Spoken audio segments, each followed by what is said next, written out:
મિત્રો જય શ્રી કૃષ્ણ, આપનું સ્વાગત કરું છું મારા ચેનલની અંદર.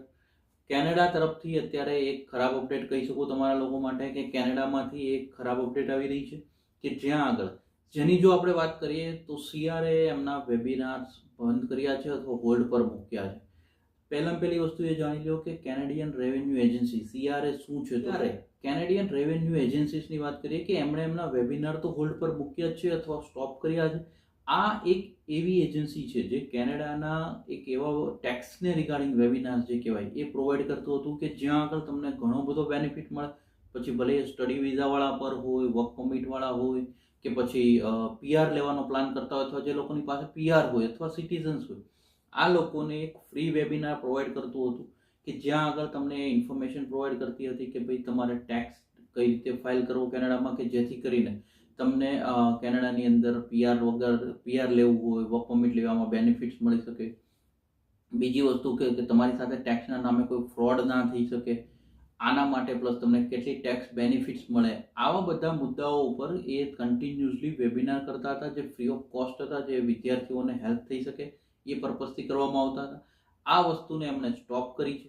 જો સીઆરએના વેબિનાર્સના મેઇન પોઈન્ટને અગર આપણે કવર કરીએ તો એ પોઈન્ટ્સ કયા કયા હતા તો કે taxes and why they are essential in Canada, ways to filing returns, tax benefit and credit availabilities, how to recognize this scam or and avoid the scam, અને સીઆરએની અવેલેબલ સર્વિસીસ શું છે. આના રિગાર્ડિંગ એ continuously ઘણા વર્ષોથી વિદ્યાર્થીઓને મદદગાર થઈ રહ્યા હતા. જેની આની અંદર જો એમની પાસે આવવાવાળા મેક્સિમમ સવાલો, કોમન ક્વેશ્ચન્સોની વાત કરીએ તો એમના જે અહેવાલ છે એ મુજબ જોઈએ તો કે મારે યુનિવર્સિટી સ્ટુડન્ટ તરીકે શું ટેક્સ ભરવો પડે, કે હું કઈ રીતે ચેક કરું કે જેની અંદર કેનેડાના ટેક્સ પર્પઝમાં હું એલિજિબલ થાઉં છું કે નહીં થતો, હું કેનેડામાં વર્ક કરતો હોઉં તો મારે કેટલા લેવલે ટેક્સ પે કરવા પડે. આવા બધા કોમન ક્વેશ્ચન્સો એમની પાસે કન્ટિન્યુઅસલી આવી રહ્યા હતા જે એમના મોસ્ટ ઓફ ક્વેશ્ચન્સ હતા. પરંતુ આ સર્વિસને એમણે હોલ્ડ કરી છે. હવે કદાચ એમણે હોલ્ડ કરી છે પણ જેટલી માહિતી મારી પાસે છે એ હું તમારી સુધી આજે જો શેર કરું તો એની અંદર સૌથી એક વસ્તુ હોય કે તમારા કેનેડામાં જ્યારે બી તમે સ્ટડી પર અર્નિંગ કરતા હો પાર્ટ ટાઈમની અંદર અથવા જો વર્ક પરમિટ પર હો યા પીઆર પર હો તો કેનેડાના ટેક્સ બેનિફિટ્સ ઘણા બધા હોય છે.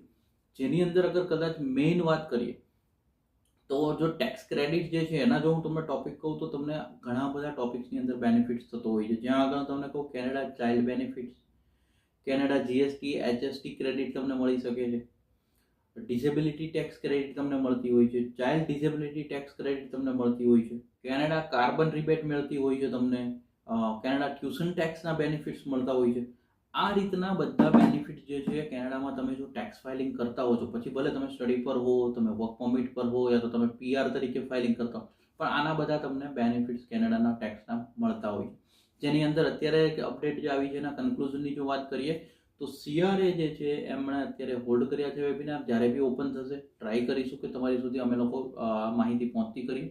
અને અત્યારના કેસમાં જો એમણે હોલ્ડ કર્યા છે પણ મેં તમને બેઝિક મારી પાસે જે માહિતી છે બને એટલી સરળ ભાષામાં કે તમને યુઝફુલ થઈ શકે અથવા વિદ્યાર્થીઓને યુઝફુલ થઈ શકે એ પર્પઝથી મેં શેર કરવાની કોશિશ કરી છે. જો તમને માહિતી સારી લાગી છે તો એક લાઇક કરી દેજો, મેક્સિમમ લોકો શું શેર કરવાનું ના ભૂલતા, અને કદાચ તમારા કોઈ ક્વેશ્ચન્સ હોય અમારા રિગાર્ડિંગ કોઈ ફીડબેક અથવા ઓપિનિયન તમારે આપવા હોય તો તમે કોમેન્ટ જરૂરથી કરજો અને મેક્સિમમ લોકો શું શેર કરતા રહેજો. ઓલવેઝ એજ્યુકેશનને સપોર્ટ કરતા રહેજો. Thank you so much. જય હિન્દ, જય ભારત.